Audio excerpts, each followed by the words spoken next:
Hello, and welcome to the Movie Bros podcast. This is a special feature. If you're new, this is kind of not a one off, but not our regular posting, recording, episode numbering video. So, roughly every month, we pick one movie or movies, plural, that have to do with whatever holiday that month we want to, cover.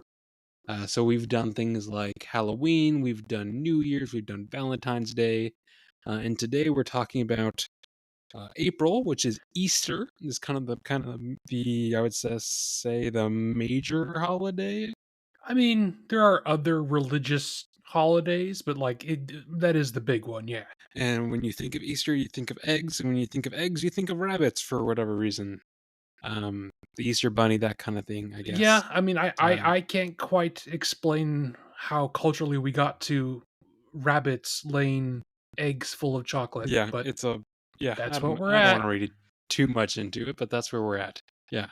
So we picked two movies: the Who Framed Roger Rabbit, which is a crime noir with a twist, I guess, that we'll talk about here in a couple of Yeah, pretty seconds. much. And then we'll reference our second pick later, but we'll leave that in suspense. That way you have to keep tuning in to find out what it is, even though it's in the title of the episode. So, oh well. Duncan, our listeners can't read. Oh Come yeah, I on, mean, if they're anything clearly. like us, yeah, clearly. If they're here for our level of mental stimulation, you know they are just smashing their phone with rocks and hoping that it plays something. And with that in mind, folks, if you are looking for more content of this caliber, this podcast does weekly episodes posting on usually on Sundays. Sunday, sometimes early Monday. Yeah, depending on just how things sort themselves out. We cover everything on normal episodes from, any kind of movie genre you can think of. We've probably talked about it. And then these are special kind of one-offs. You can also check out my solo podcast, which is Dunk's Movie Corner or Dunk's Movie Corner Pod or podcast. That's just a solo little rant about what I watched in a week. But this is, I would say, the main event of an actual conversation. It's a little more meaty. Yeah. And yeah, if you're curious, there's 40 some odd episodes to look back of interest if that interests you. We're getting But close to 50. Yeah, I mean we're coming up on it. Maybe I we would should do say, something for it. well, I was thinking like, okay, I don't know how many episodes we've done of regular scheduled stuff plus what's it called? Special features. So I don't even know if we've hit 50 or not, but either way, if you look back, folks, uh no, it's not. We're not signing any brand deals, but we have come a long way from the first couple of episodes were pretty rough. Yeah, they're I dare say unlistenable sometimes. Yes, maybe so, maybe so.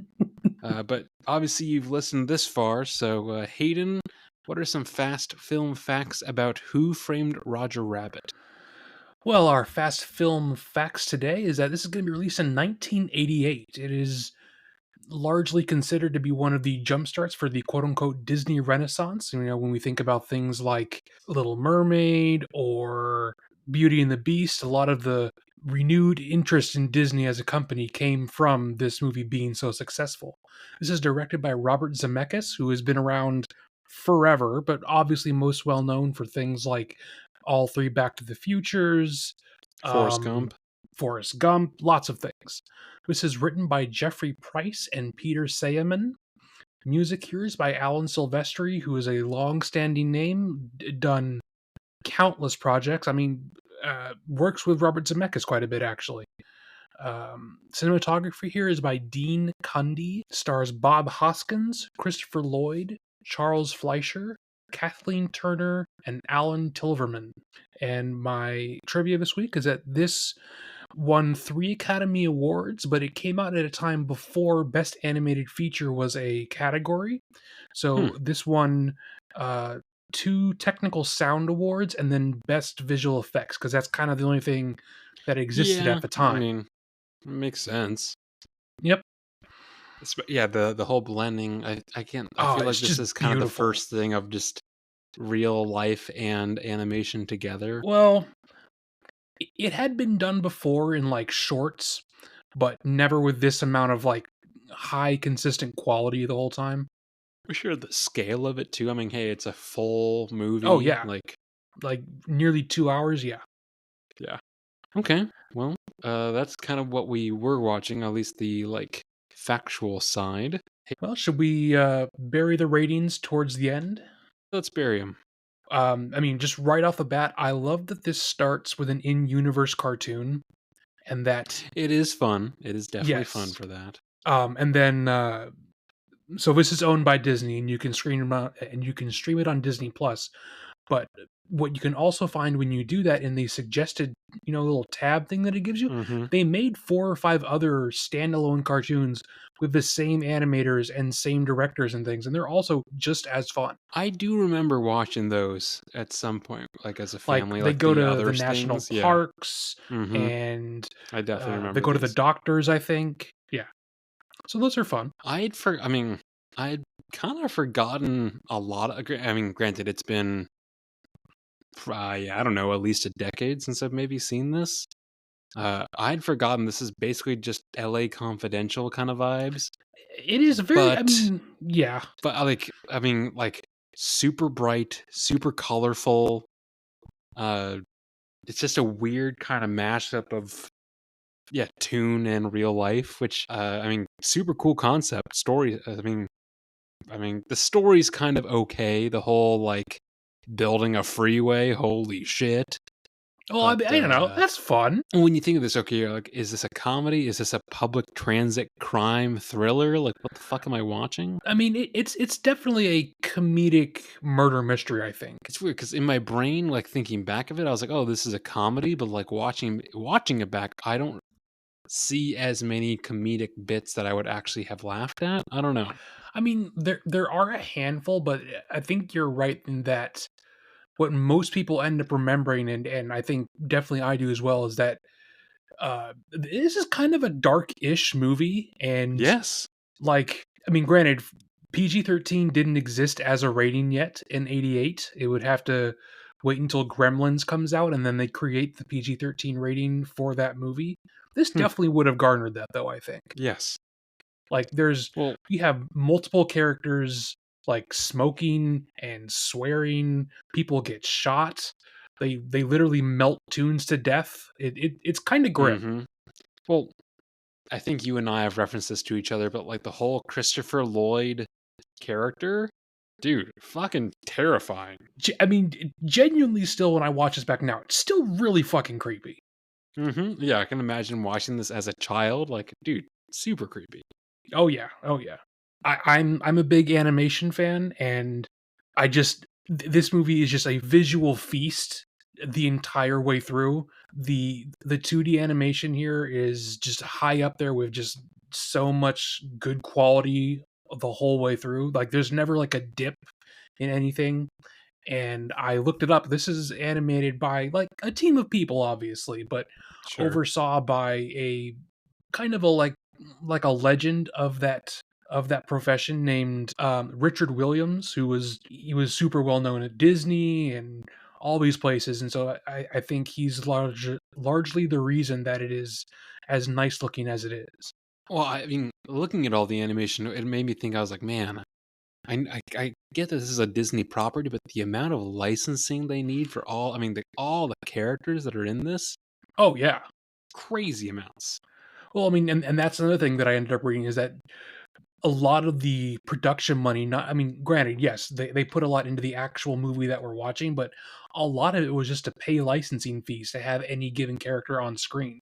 Like, it's brief, but the whole thing of having Bugs Bunny and Mickey Mouse on screen was a huge deal at the time. Yeah, all the blending of different like I what would you call the like the not I mean the not Looney Tunes, not like uh was Roger and Roger and what's it? Jessica, Yeah, are they specific to this? I feel are they are they so they are technically. characters owned by Disney because this is a Disney production, but they were created for this movie. Hmm. They're not Okay. like from anything previous. Gotcha. Not like the whole Daffy and Donald piano No, which is just thing. oh, I mean, pretty much all of the Ink and Paint Club scenes, which we're kind of jumping ahead, but like pretty much that entire sequence is just gorgeous. Well, it's great, but like it's definitely it's a version of especially Daffy that is not the version that I remember for some reason. He looks thinner, more like Weasley So almost. the version because our dad had us watch like classic Looney Tunes growing up instead of it. So the version in this one is supposed to be like the Daffy Duck from like the 30s and 40s.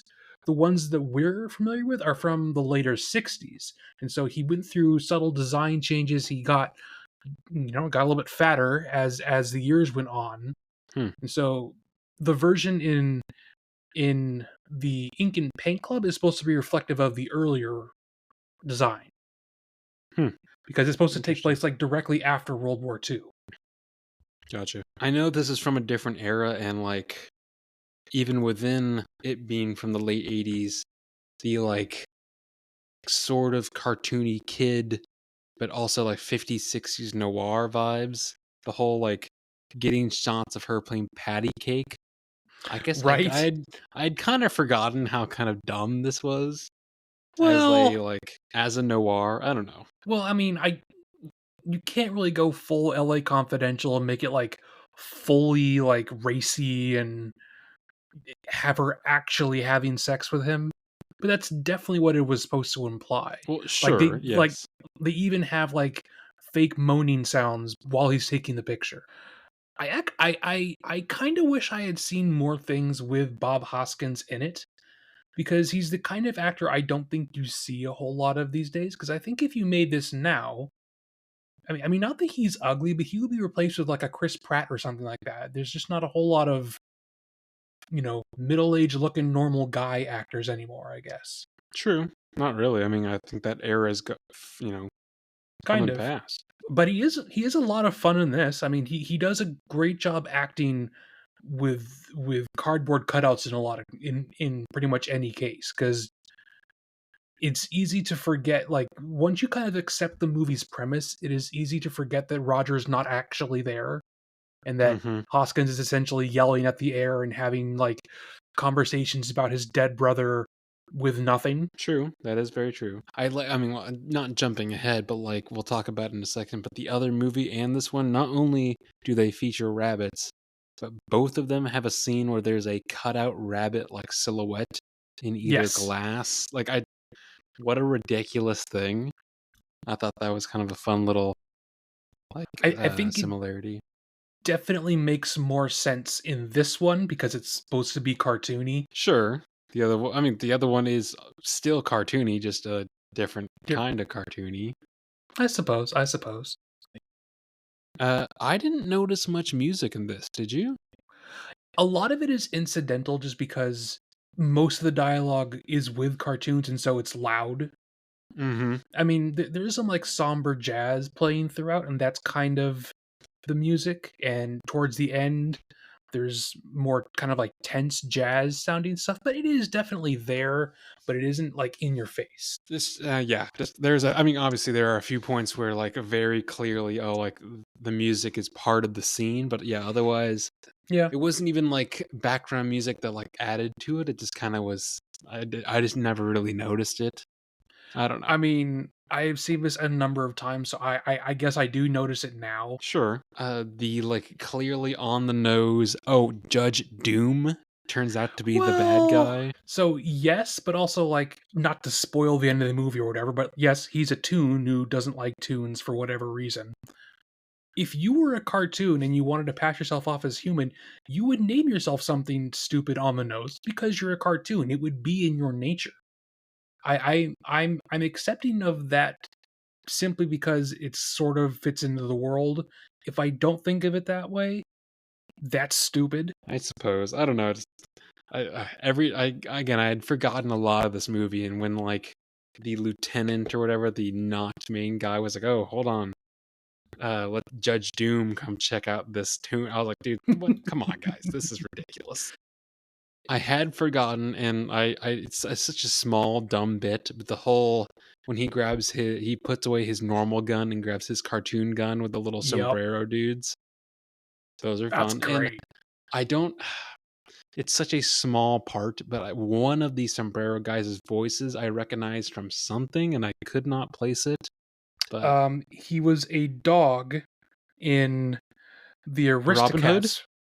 In the was it Robin Hood? Aristocats, in the Aristocats, remember it's like the three dogs that are riding around on a bike and then they get stuck in a hay bale. One of them can't hear Oh very yeah, yeah, well. yeah, yeah, yeah. No, you're right. You're right. You're right. I watched too many animated movies, I heard it. I was like, oh, I definitely know this voice from somewhere, but I could not place it. Okay. but he's been a voice actor for forever. So Mm-hmm. I will say this is for like an hour and 44, they pack a lot into what's going on. Like the plot isn't like complex or anything. No, Like, yes, the guy's name is Judge Doom. It's not a huge shock when he turns out to be a villain, but they pack a lot of jumping around and a lot of different things into this. I mean, they do. I don't know. Like, it is a very, for the most part, straightforward plot. I mean, should we just talk ratings? Maybe that might be easier. I don't know. I mean, I have a few more things No, to go go. on about, Okay, but we can do have at it. ratings. Have at it. No. Go talk your I mean, things. just some stream of consciousness stuff. Stream of Snuff. consciousness stuff. Um, the effect of the weasels going into uh, Frankie's apartment where he's pretending to wash dishes and they're Mm-hmm. all holding real guns. It still looks so seamless. Like I'm just so impressed with how well that's pulled off. Did this do well at the box office? I don't even like. This is I such an odd. I don't know. I would assume so. See, I feel like it wouldn't have done. I mean, I'll keep talking. I'll look it up. Um I like the like bit of world building logic where Roger can only do like obviously cartoony things when he thinks it'll be funny and everything else he has to act normally. I think that's an interesting bit of like Oh shit. cartoon logic, if you will. I mean, it is funny when he, pretends to like he can't get out of his cuffs and then, Mm-hmm. It's a classic holds the scene. light. Like it's good, but I do think that's an interesting idea to play out. Like I don't know. I like that they throw in little tidbits like that. Well, looking at it, yes, it did pretty well. So it grossed approximately 330 million against a production budget of 70 million. I mean, in Uh, 1988 money too. That's it really good. became the top grossing film of the summer of 1988. It was at the time of its release, it was the 20th highest grossing film of all time. Yeah, okay. I didn't for some reason I don't know. I thought it just didn't do well because it's kind of an odd thing.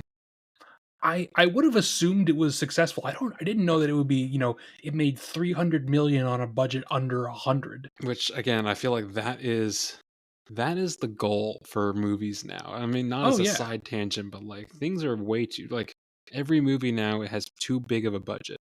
Everything's ballooned and huge and like if you've ever heard any one of our other episodes, we have talked and mentioned before about the new James Gunn Superman.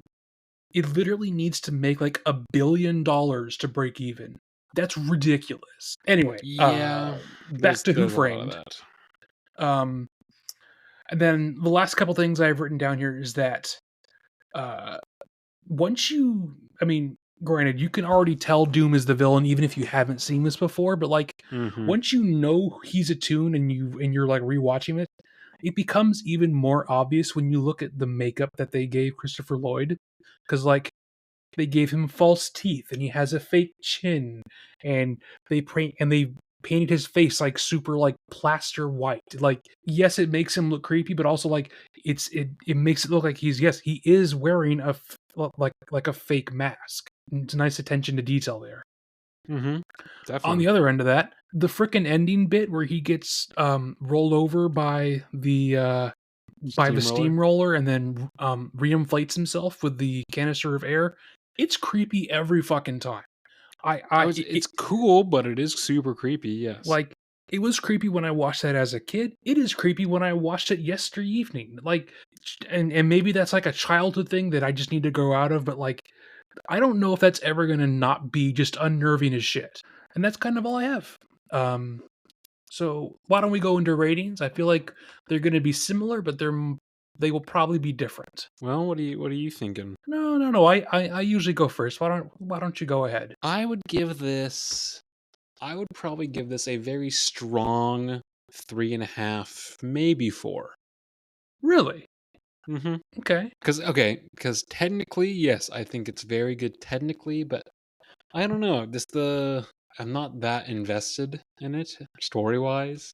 Again, it's very fun. Like I I have an enjoyable time, but I'm not like I mean, I'm not going to I argue don't your know opinion here. Like, you're not wrong, but on the other hand, is it the correct assumption that you should go into a Roger Rabbit movie expecting like story.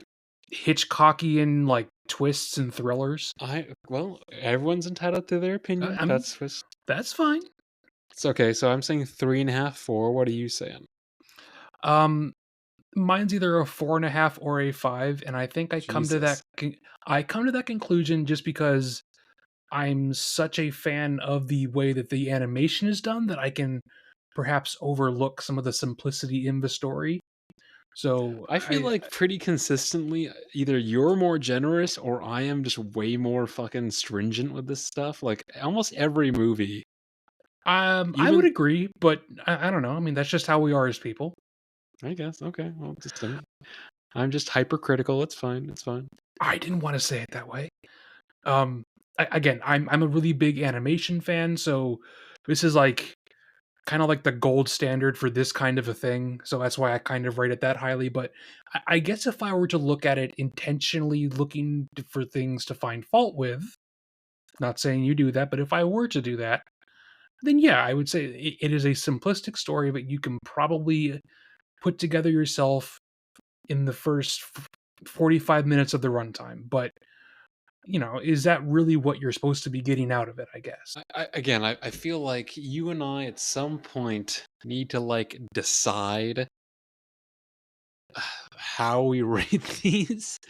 Well, Because like if you're like, oh, this is a 5 out of 5, and then you put it next to like, oh, so you're saying it's in the same category as Master I and don't know, Commander, Master Commander or Oppenheimer or something like which is apples and bonkers, oranges. dude.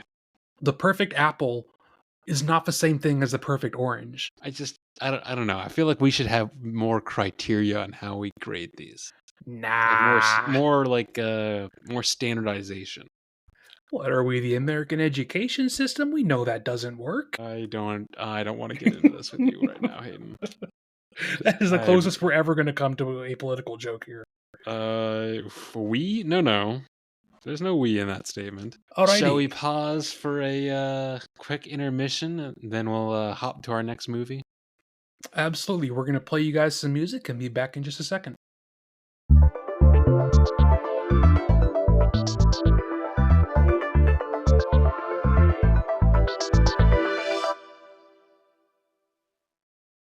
And welcome back, everyone, from your short intermission, which was probably just a couple seconds, but for us, well, years have gone by. I've grown a full beard. Yeah, with your facial hair, yeah. It would take And a I just year. shaved. I literally shaved today. I'm all baby faced again. Fuck off. No, I mean I'm I kept the envious of those mustache, but jeans. whatever. Fuck all the way off with that. I would say like yours is at the bottom. I'm at the midpoint. And then like I don't know, there's a couple of my friends like Bailey and his brothers have like crazy good Oh yeah, fucking yeah. facial Oh hair yeah. No, I genes to know. like whatever. We just talked about Who Framed Roger Rabbit. Now it is Wallace and Gromit: Curse of the Were-Rabbit. So yes, it is still technically rabbit related. It is still semi-Easter vibes, but and it's still also animation. Yep. A different kind, but equally as impressive. Actually, thinking about it, I mean, this one is definitely the more comedic. There isn't actually any like Easter egg jokes in this, and you think that there would be. I mean, it I is mean, don't get me wrong, more that it vibe. is jam packed full of like slapstick and stuff, but like I don't know. If anyone's gonna make bad Easter puns with a giant rabbit movie, you think Aardman would do it. Yeah, but theirs is so heavily focused on like vegetable vibes and things like that Yeah. that it's just. And again, this is a tight movie as well, just like Who Framed Roger Rabbit. Like, there's not a whole lot of extra time to do that kind of stuff. I think it's right around 90 minutes. Which, and when you think of how long it takes just to make that for stop go animation, Oh, with I all think this the took like. them like 5 years. So Hayden, fast film facts for Who Framed Roger Rabbit? Or no, sorry, We are doing the fast film facts Jesus for Christ, Wallace and Gromit: Curse of the Were-Rabbit. This was thank released you. in 2005, directed by Nick Park and Steve Box, also written by Nick Park and Steve Box. If you like Aardman stuff, like I do, I assume Duncan does, you might recognize the name of Nick Park as the original creator of Wallace and Gromit, and he shows up in all of their things now, even if it's even if it's the director position like this, or sometimes he's just an executive producer. But I like that he does stay with his projects. Staying with the project as well is Julian Knott, Nott. He did the original theme for the original short films and returns here with with some theme assistance here from a small name like Hans Zimmer. The cinematography is two people because they needed two teams to do all of the slow, meticulous process that this movie takes to do. If you don't know what stop motion is, we're going to assume that you do. But if you don't, it's you take a frame by frame picture and then move a little plasticine model ever so slightly every time so that when you run them all together, it looks like you have a smooth moving image. So those two cinematographers are Tristan Oliver and David Riday. This stars Peter Solis, the longtime voice of Wallace, who unfortunately passed away a couple years ago. Um, Rafe Fiennes, Helena Bonham Carter, Peter Kay, and Nicholas Smith. And then the trivia I have for this is that this won the Oscar for Best Animated Feature, as by 2005 it was an established category, and beat out Howl's Moving Castle, which I don't know. I think if you ask the animation community, if you will, probably should have got it because it's definitely the more, you know, quote unquote deep and artistic movie, but that's not the reality we live in now. But that's all I have. I don't know, like, sure, I the Howl's Moving Castle bit could have won, but like, I don't know. I'm a big Wallace and Gromit Oh, I mean, nut. Like, I've seen several memes where it's like, "Oh, look at how sad Hayao Miyazaki is that he lost a Wallace and Gromit," and then people reply with, "Then make something better than Wallace and Gromit, motherfucker." It's like, yeah, Wallace and Gromit's great. well, I talked a little bit about this on my most recent Dunk's Movie Corner pod, but like, I feel like with Wallace and Gromit, you kind of more or less know what you're getting. Like, there's not going Yeah, to be crazy surprise. Like, the animation doesn't really change over the years. You and I referenced this when we not talked about really. their more recent movie that they did, which was still fun. This, I think, is where it really peaked for them. Oh, it's Um, definitely better in this one. Yeah, and I would say it's more of a comfort watch. It's more of like a like wholesome vibe. Yes, there's action and like quote unquote violence, but not I really. mean, violence. I mean, kind of. So Mostly violence against literal vegetables. yes. So I don't know. Like, I think this is the more like kindred spirit as a child. I would be like, ah, this is my shit.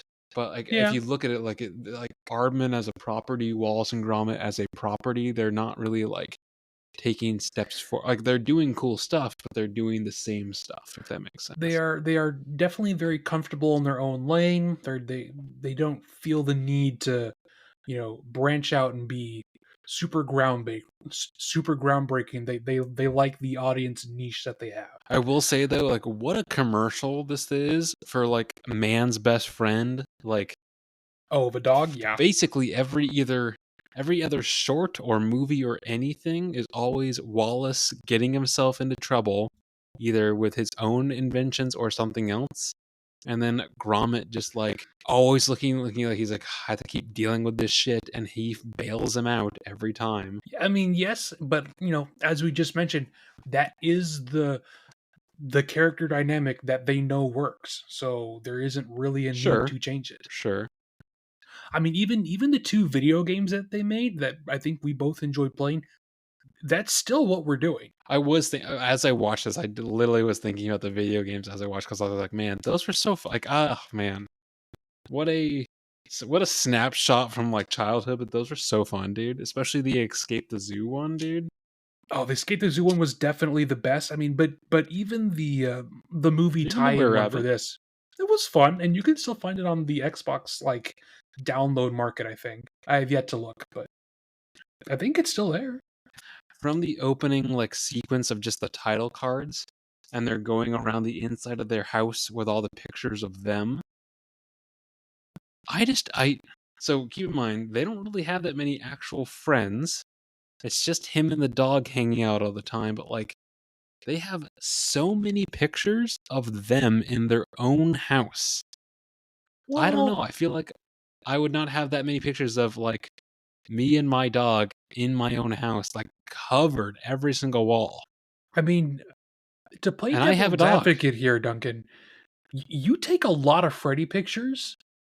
I feel like if Yeah, you but didn't have a digital way to preserve those, like if you were Wallace and maybe, you had maybe an like an analog way, because that's what this one gets back to, which I think is what serves the characters a lot better than what they did digitally in Vengeance Was Foul.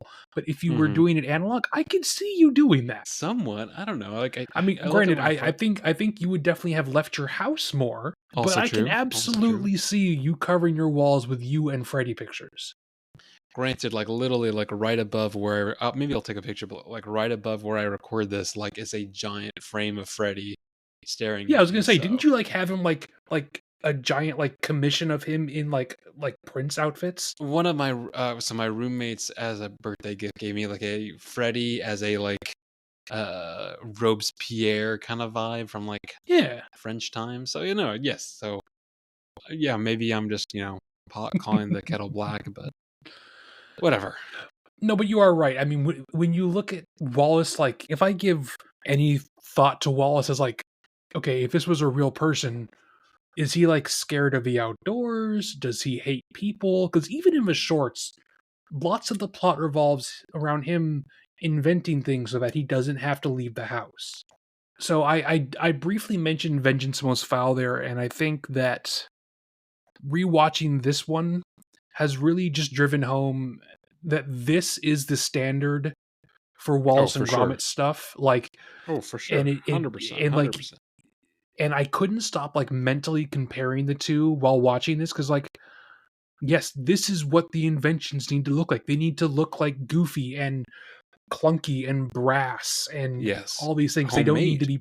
be, plug into the wall. It doesn't need the internet. And I think the reason that why the animation in this one looks so much better is that it is actually not as smooth and there's not as Mhm. much CG enhancement to things. Like, yeah, this one is a little bit more clunky. It is a little bit more chunky in the way that they move about, but it gives it so much more life and so much more unique character. The other one, I don't think you feel that as much. Well, I definitely agree. Yeah, there's much more like texture to this. Oh yeah, absolutely.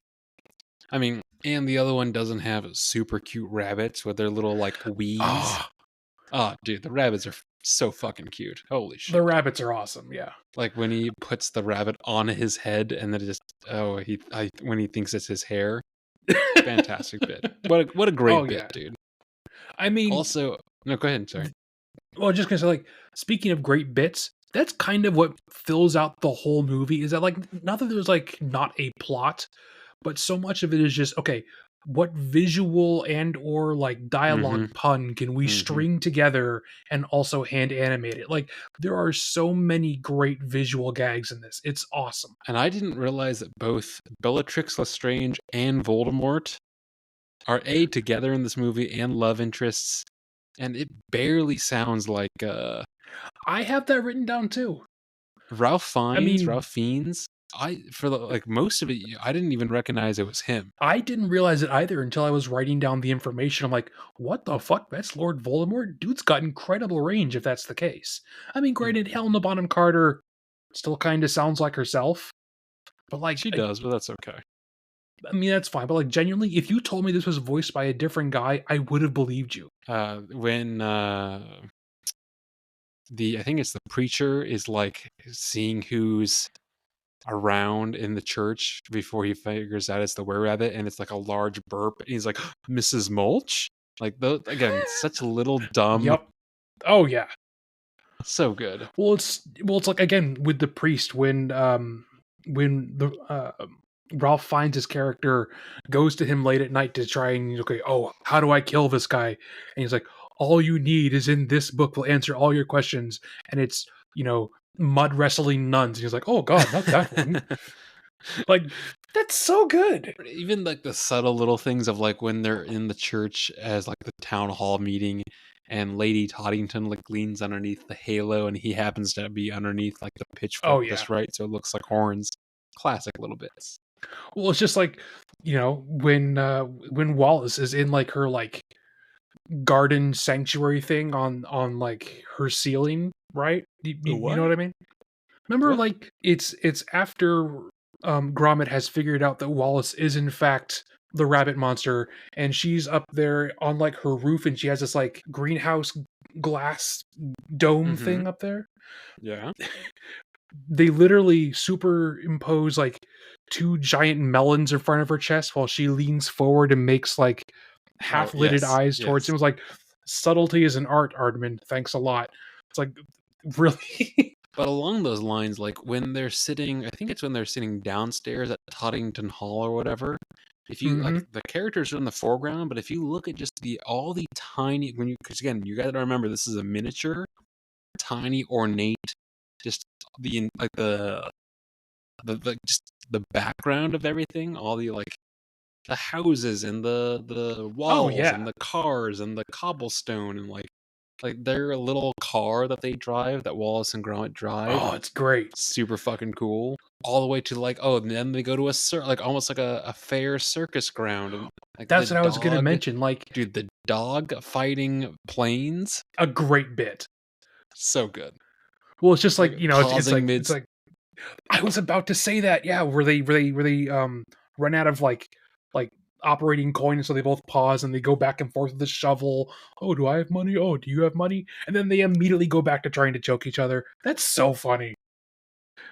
I think it's easy to forget by the end of the movie that it is all hand animated. So that entire like carnival scene, it is I think easy to forget just how intricate and how much Mhm. time the animators must have taken on any given shot of that because there's so many extra townsfolk. There's all these moving rides in the background. Like, I'm sure that scene alone probably took years. Well, sure, you have to think of, like, oh, the stuff that's in the foreground, middle ground, background, all the different things that all have to move every single second, every Yep. single frame. Ridiculous. Yeah. And I think on that note, this is probably up there with some of the more impressive, like stop motion full length movies that are out there. Maybe one of the most impressive ones.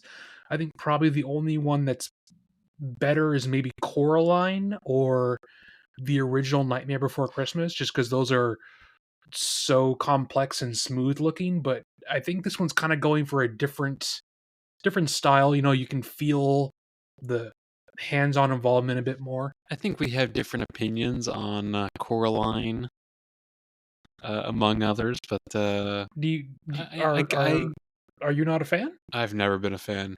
Really? Oh, I don't like that movie. I mean, we don't have to do a whole bit on it, but why don't you like it? I I get it's kind of I get visually it's kind of pretty, and sure I get it's stop go, but like I've never liked the story. I don't know. There's a lot of I find Tim Burton stuff to be super hit or miss for me, and Well, it's I just mean, not a. that's not a Tim Burton thing. It's not. Nope. Definitely feels like one. Uh, it's the same director from Nightmare Before Christmas, who is not Tim Burton. Lots of people think that it is, but it isn't. And then it's based on a Neil Gaiman book, but it's not a Tim Burton thing at all. Oh, oh, okay.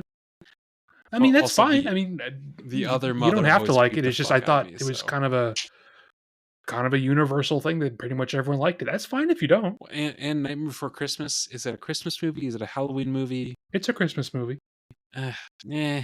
because it's extolling the virtues of Christmas and togetherness and happiness. It's not about Halloween. That's fine. It's not for everyone. That's all right. Anyway, Anyway, back to Were Rabbit. on yeah, I was like on the other side. Where Rabbit is for literally everyone can enjoy It this. is extremely crowd pleasing, and that is fine in and of itself. Whereas I don't know if Who Framed Roger Rabbit is like Um, everyone. You know? I think the distinction between like crowds you could show this to is like you can show Were Rabbit to like preschoolers and they'll still get something out of it. I think if you Hmm. showed the Who Framed Roger Rabbit to children just as young, you would probably just scar them and then they'd be confused. Agreed. Yeah, that's why. Yeah, that's why I was, to be honest, surprised on how well the box office Who Framed Roger Rabbit did, because I thought it was not as general audience friendly. Well, I think the general audience of 1988 is vastly different to what we consider of a general audience of even 2005. True, that's very true. Well, what did you rate this roughly at? I mean, as I've said in the other one, I am a big fan of animation in general, so I do love this one a lot, but there isn't a whole lot to it outside of jokes. I mean, granted, the jokes are fun, but like, even as someone who loves Wallace and Gromit, if you're gonna make a whole movie length one, there should be some kind of more substance to it. And I think this doesn't really have that. It is kind of just, you know, 90 minutes of fairly solid jokes, which is fine. But I think so for me, this is like a 4 out of 5. I don't know what else I would add into it, but it feels like it's missing something. I mean, I agree. It is a 4 out of 5 for me as well, and I do feel like it's missing something, but I don't know what it's missing. And it would Yeah, be if so. I feel like uh, the only reason I rate this slightly higher than Who Framed Roger Rabbit is because this has overall, I think, more fun A vibes and B jokes. that's fair. Well, I mean, Otherwise, I'd probably put them at the exact same rating. I guess to that I would say that Roger Rabbit isn't trying to be jokey, No, but but on the other hand, sometimes it is. So if but humor is subjective, so what doesn't land for you might land for me. That's all right. I think the difference though is that, like I sort of tried to explain earlier, I can recommend Were Rabbit to literally anybody, and they'll at least have a good time through with it.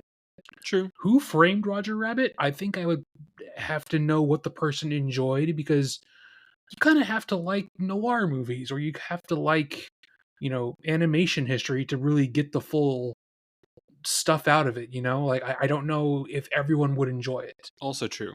Yeah, no, I think some people would just not be interested in it at all, Yeah. even with the cartoony side to it. On the other hand, Jessica Rabbit is such a great character design, so that's Don't you mean something. not? It's not Jessica Chastain. Who's the chick from Mad Men? Oh, Christina Hendricks? Is that her name? I mean, they are similar, yes, but No one's built like her, though. Yes. I was gonna say, like, I mean, not to be like, oh, the cartoon's hotter, but like, I don't know, Okay. she's All not right. built like a real person, so it's hard to Okay. compare them. And with that, folks, that's Who Framed Roger Rabbit, and then there was also Wallace and Gromit: Curse of the Were Rabbit, and For your Happy Easter Easter listening pleasure. if you celebrate that kind of thing, or even if you don't. Hopefully, you enjoyed maybe the day off if you got it or not. But Well, it's Sunday. you know what I mean. Some people take the Monday off or don't. Oh, that's fair. If you are new, again, how these episodes usually go is usually we have an icebreaker question, which we will skip this week since it's a special feature. And we also talk about either movies we have just watched this last week or are looking forward to watch, or if like a new trailer came out, that kind of thing. Um, so at least for that section, Hayden, is there anything you either watched or looking forward to watching or anything like that? since last Um, week? I've been dealing with some real life adult stuff, and I haven't had the time, unfortunately. Uh, but Okay. I am looking forward to the re-release of Pride and Prejudice on the on the 19th. So literally 2 days from when we're recording this, I'll be watching that. Looking forward to seeing that in theaters. Nice. Uh, they put out the trailer, or they put out a second trailer for Fantastic Four. I I'm what in. do you think? So the first trailer, like, I'll be honest, really sold me on it. This one does Agreed. the opposite. Yeah, I kind of felt similar. So, it basically feels like they're remaking Fantastic Four: Rise of the Silver Surfer. Which I really enjoy. I enjoy. I think they did Galactus really dirty in that movie, but Yes. and like Something the Silver someone that Surfer in this one does not look good. I don't really care if it's a guy or a girl. I don't really give a shit, but like the actual design does not look good. I mean, and that's what I was gonna say too. It's like, don't get me wrong, I know that people are gonna be like, actually, she can be a woman if she wants to. Like, yeah, that's fine, That's whatever. fine. I don't care. It looks bad. Yeah, like the Like, actual and when you look at the one from 2007, dude, he looks that fucking Silver great. Surfer looked perfect, and the CG in that looked better than what we can see in this new trailer. It's Yeah, just, so it's we'll weird. see. We'll see. Again, it is a trailer. It's not the actual movie. You don't have Yeah, like the actual like we'll see. build up in the context of the scene, but yes, I thought the exact same thing. And then I saw a trailer for a horror movie, which I know Duncan will not be interested in, called The Shrouds. It's a David Cronenberg thing, and he makes like weird Weird body horror shit. psychological stuff. Um, so it looks strange and weird, and I'm on board for it. So I'll probably see if I can watch that when it comes out. Other than that, I haven't really had the time to watch things at home because of stuff, but I'm sure Duncan has. So Duncan, why don't you fill me in on what you've watched and what you're looking forward to? A few things, not anything crazy. I watched Do the Right Thing, which is like the Spike Oh yeah, yeah, yeah. Lee I classic. I had to watch that in high school. Never seen it before. I can see how I think I need to watch it twice to like get everything or like have it be as impactful maybe. The writing is really good. There are tons of people in this that I just did not realize were in this. Yep. Uh yeah, very like very much of the time, but it was still really good. That Um was kind of my opinion of it. Like even back in like 2011 when I was in high school as well. It's like mhm, I get why we're watching this. I don't know if I mean, one, I'm definitely not the target audience, sure. but like I don't know. I don't know if I'm getting as much out of it as perhaps other people are going to. Like I get why Mr. Jones had us watch it, but like I don't know if I'd ever go back and rewatch it. Then I watched something called For the Love of the Game. Do you know what this is, Hayden? This is a I've Sam. This is heard a the Sam title Raimi movie, before. I've heard the title before. and it is the most non-Sam Raimi movie I think I've ever seen. This is a like very kind of boring baseball drama about Kevin That's Costner, who's been very like a weird. pitcher for the Detroit Tigers for like 20 years, and it's his last game. It's yeah, very. I mean, I give it like a 1.5 out of 5. Damn. It was just such a snooze fest. Like, and literally, okay, to sum up the movie, it's basically Kevin Costner being in a situationship in the what is that, the 90s, 99, whatever, and then him not knowing how to express his emotions when he like hurts his hand and he can't pitch for a while and he doesn't know how to like talk to his lady friend who's not officially his girlfriend. It's I That don't know. seems and this was a Sam Raimi thing? That's what I'm saying. I was like, and it's just not a compelling story. That's from the guy who made, you know, uh Evil Spider-Man, Dead and Spider-Man and that one Western movie. yes, That seems so not like a subject it he would was try to really make a movie weird. about. It was, and he's in it. Sam Raimi is in the movie. Oh, that's even stranger. That is so hit or miss when directors put themselves in their own movie. Grant, he's in it for like, maybe 5 minutes, but it's still like just kind of. But like the movie's got Kevin Costner, John C. Reilly, Brian Sure. Cox, J.K. Simmons. Like, there's several big name people in this, and it felt so flat for me. That's Uh, bizarre. and then earlier today, uh, I watched Melancholia, which is Ooh, boy that is howdy. a tone shift. Yeah. Have you watched much Lars von Trier before? Nope, I have not. That is certainly one to start with. And so I have. I thought it was actually a really not a nice. I don't know if nice is the right word, but like the portrayal of like mental health Yeah. and like Kristen Dunst like going through some shit was cool, and I actually liked that a lot. And it's weird. The first 8 minutes of the movie is almost like a performance art of her like showing how she feels mentally, and then it just cuts to her wedding and like man on like just a uncomfortable evening of Mm-hmm. her like getting married to Skarsgård is the husband. Uh, and I had no idea that the whole movie, everyone knows that there's a planet named Yeah. Melancholia that might crash into the Earth, might not. It's It's just a like, it's a fucking yeah, movie and a half, right? I was like, what the fuck am I watching? So yeah, that was my day. Um, Let me put it this way: that is his most normal movie. Oh, okay. I might not explore his other I mean, entries. there are other ones I could, maybe recommend you with the heavy warning labels of, "Hey, this is what is actually in this movie," but like you chose the most like maybe palatable one. Yeah, I mean, I look and like, oh, maybe I might watch at some point the house that Jack built, but even Don't do that, that. like, Don't do that. I don't. I'm looking at these. I'm like, dude, I can't. I don't think I could do any of these. Okay, don't watch The House that Jack Built. One, it's not good, but two, it's literally just the main character murdering a bunch of women in his car and then arranging their bodies into the shape of a house. Lovely. It's the whole movie. Okay. Try maybe Dogville with Nicole Kidman. It is Paul still Bettany, John Hurt. super, super strange because it takes place where there's no sets. It is on a completely open stage and there's like painted out grid lines on the floor that everyone's walking around on. There's no sets. It is bizarre as shit, but at least that one has a story. Um, Okay. and All then the right. other one that I've watched that I would not recommend you watch is called Antichrist. Uh, the man makes weird shit. I don't know what else to say. So yeah, that's what I watched this week.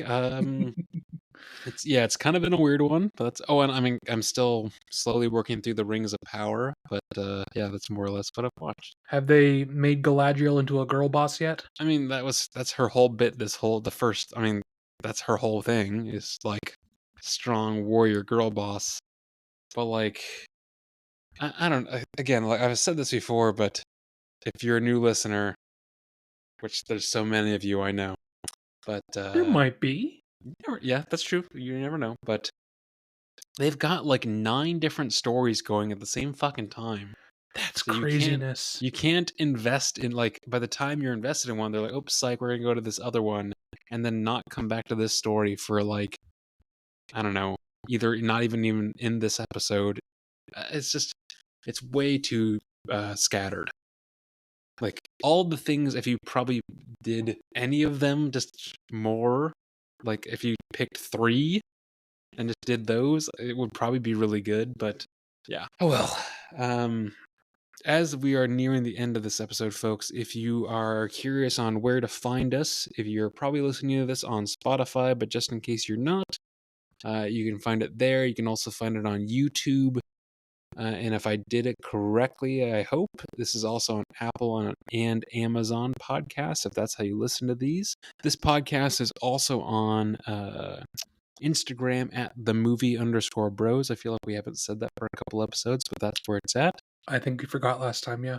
Yeah. And that's where we post about what's coming up and what we're watching, and we try to find some cool reels about the movie that we're going to be talking about. But as an FYI, next week we are changing pace from rabbit comedies to something perhaps a little more serious, but also, I mean, I've seen it before. Hayden hasn't, but I thought it was really good. But Civil War, which is a Alex Garland 2024, 23, 2024, 24. I think, movie. It's on HBO Max if you want to kind of watch along with us.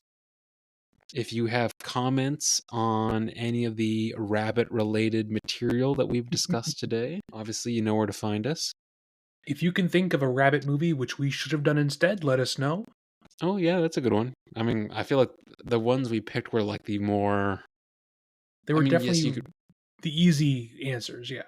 Now that I think about it, I mean, we could have gone like Donnie Darko or like I Harvey. I know Donnie Darko is like this like cult classic thing. I've never gotten it. I don't like it that much. A, I never got it, and B, the actual small bits with actual Harvey the rabbit in it or Yeah. whatever his name was always freaked me out. Again, I I think I mean, saw it yeah, just a little too young.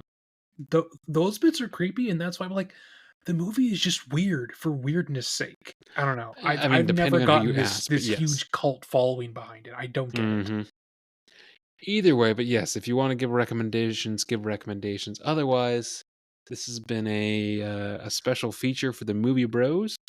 Check back next week for Civil War and our regularly scheduled episodes.